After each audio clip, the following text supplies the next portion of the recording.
ابھی ایک اہل حدیث عالم کا فتویٰ پڑا کہ 8 رکعت سنتیں اس سے زیادہ ہیں وہ غیر سنتیں، وہ نفل ہیں.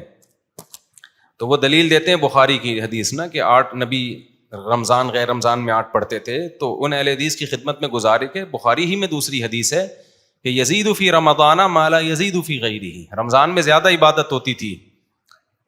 تو اس کا مطلب 8 سے زیادہ پڑھتے تھے رمضان میں، اسی بخاری ہی کے اگینسٹ ہے. تو پھر 8 سے زیادہ سنتیں. تو بہرحال اس میں ہمارا جو موقف ہے وہ اجماع امت سے مزین ہے. چاروں ائمہ کا اجماع ہے کہ 20 سے کم نہیں ہے. اسلاف میں کوئی ایک بھی نہیں مسجد دکھا سکتے اس دور میں جہاں 20 سے کم نماز ہوتی ہو.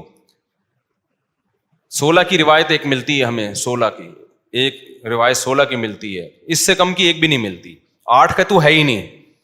تو یہ ہمارا موقف اس میں بہت مضبوط موقف ہے کہ تراویح کم سے کم کتنی رکعتیں ہیں؟ 20. حضرت عمر کی سے بھی اس کی تائید ہوتی ہے. باقی جو بخاری مسلم کی حدیثیں ہیں اس سے یہ تراویح سے اس کا کوئی کچھ سراغ نہیں ملتا.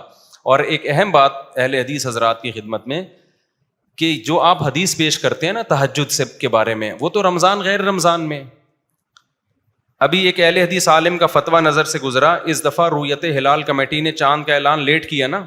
رویت ہلال کمیٹی کا بھی میں آپ کو بتاتا ہوں، تھوڑا سا آج بول ہی دیں تھوڑا بہت.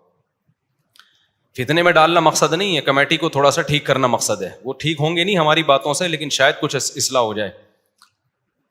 رات کو اعلان ہوا تو کچھ لوگوں نے الحم طرح سے تراویح پڑھی، کچھ نے چھوڑ دی. ایک اہل حدیث عالم کا فتویٰ نظر سے گزرا. انہوں نے کہا کہ جن لوگوں نے وتر پڑھ لیے ہیں وہ اب بھی گھر جا کے تراویح پڑھ سکتے ہیں. تو کوئی ضروری نہیں ہے کہ وتر کے بعد جائز نہیں ہے، اب بھی پڑھ سکتے ہیں. فتویٰ بالکل ٹھیک تھا.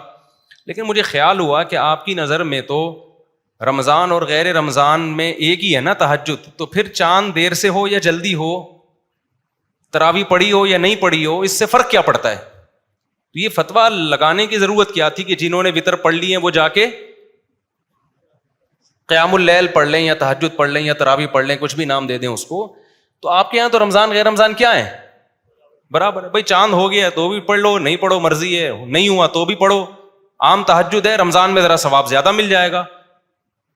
تو یہ فتویٰ دینے کی کیا ضرورت ہے کہ جی چاند ہو گیا ہے، دیر سے اعلان ہوا ہے تو جن لوگوں نے نہیں پڑھی اب پڑھ سکتے ہیں. بھائی چاند ہو یا نہ ہو، نہیں پڑھی تو بھی پڑھنی چاہیے، چاہے چاند نہ بھی ہو. تہجد تو میرے بھائی عام دنوں میں بھی پڑھنی چاہیے نا، اس کا چاند سے کیا تعلق ہے؟ تو عام رمضان میں بھی پڑھنی چاہیے. تو اس میں روزے میں چاند کا تو مسئلہ آئے گا کہ روزہ رکھنا ہے کہ نہیں رکھنا. تراویح میں تو اہل حدیث حضرات کا مسئلہ ہی نہیں آنا چاہیے نا. تو یہ مجھے ایک سوال تھا لیکن کوئی کہیں جواب ملتا نہیں.